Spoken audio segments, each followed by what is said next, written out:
Election commission ಅದ ಬೃಹತ್ ಇದು ಬಾಂಬೆದ್ದು.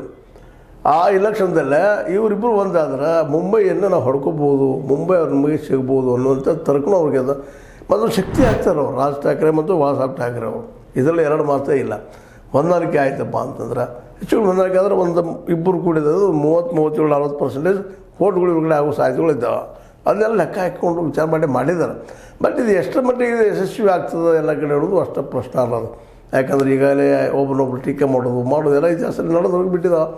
ಆದರೆ ಇವತ್ತು ಅವ್ರಿಗೆ ಗೊತ್ತಾಗ್ಯದ, ಇನ್ನು ನಾವು ಇದೇ ರೀತಿ ಮುಂದುವರೆದ್ರೆ ನಮ್ಮದು ಇನ್ನೂ ಪೂರ ಅಸ್ತಿತ್ವ ಹೋಗಿಬಿಡ್ತದಪ್ಪ ಅಂತೇಳಿ ಅದಕ್ಕೆ ಒಂದಾಗ್ತಾ ಇದ್ದಾರೆ.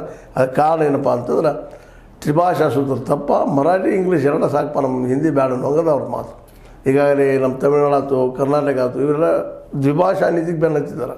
ಇದು ಹೊಸ ಒಂದು ಸಮಸ್ಯೆ ಶುರು ಆಗಿಬಿಟ್ಟದೆ. ಮೊದಲಿಂದು ಇರ್ತಿಲ್ಲ ಅಂತಲ್ಲ, ಒಂದು ಏನಪ್ಪ ಹಿಂದಿ ನಮ್ಮ ಯಾರು ಹೇರ್ತಾರೆ ಅನ್ನುವಂಥ ಭಯ ಇತ್ತು, ಅದನ್ನು ವಿರೋಧಿಸ್ತಾ ಇದ್ವು ಎಲ್ಲರೂ. ನಾವು ಆಗಿರ್ಬೋದು, ಮರಾಠಿಗರಾಗಿರ್ಬೋದು, ತೆಲಂಗಾಣದ ತೆಲುಗರಾಗಿರ್ಬೋದು, ಅದೇ ಕಾರಣಕ್ಕೆ ನಮ್ಮ ತಮಿಳರಾಗಿರ್ಬೋದು, ನಮ್ಮ ಯಾರಪ್ಪ ಅಂತಂದ್ರೆ ಸ್ಟ್ಯಾಲಿನರ ತಮಿಳರಾಗಿರ್ಬೋದು, ತಮಿಳ್ನಾಡಿಂದು ಇವರೆಲ್ಲರೂ ವಿಶೇಷವಾಗಿ ದಕ್ಷಿಣ ಭಾರತದವರು. ಈಗ ಇದ್ರ ಜೊತೆಗೆ ಈಗ ಇದೊಂದು ಕಿಡಿ ಹೆಚ್ಚಿಬಿಟ್ಟದ, ಅವರಿಬ್ಬರು ಜೋಡಿ ಮಾಡಿದೆ. ಹೀಗಾಗಿ ದೊಡ್ಡ ಬದಲಾವಣೆ ಕಾರಣ ಆದರೂ ಆಗ್ಬೋದು ಅನ್ನುವಂಥ ಮಾತು. ಯಾಕಪ್ಪ ಅಂದರೆ ಈಗ ನೀವು ಗೊತ್ತದ, ನಮಗೆ ಗೊತ್ತದ, ತ್ರಿಭಾಷಾ ಸೂತ್ರವನ್ನು ನಾವು ಕಲಿತಾ ಇದ್ವಿ. ಆದರೆ ಅದರಿಂದ ಹಾನಿನೇ ಹೆಚ್ಚಾಗ್ತಿತ್ತು ಅನ್ನೋದು ಈಗಾಗಲೇ ಸ್ಫೂರ್ಣ ಆಗ್ಯದ. ಯಾಕಂದರೆ ಎರಡು ಭಾಷೆ ಇನ್ನೊಂದು ಭಾಷೆಗಳ ಜೊತೆ ಇನ್ನೊಂದು ಭಾಷೆನ ಕಲಿಯೋದಂದ್ರೆ ಮಗುವಿನ ಬ್ರೈನ್ ಮೇಲೆ ಭಾಳ ಎಫೆಕ್ಟ್ ಆಗ್ತದೆ.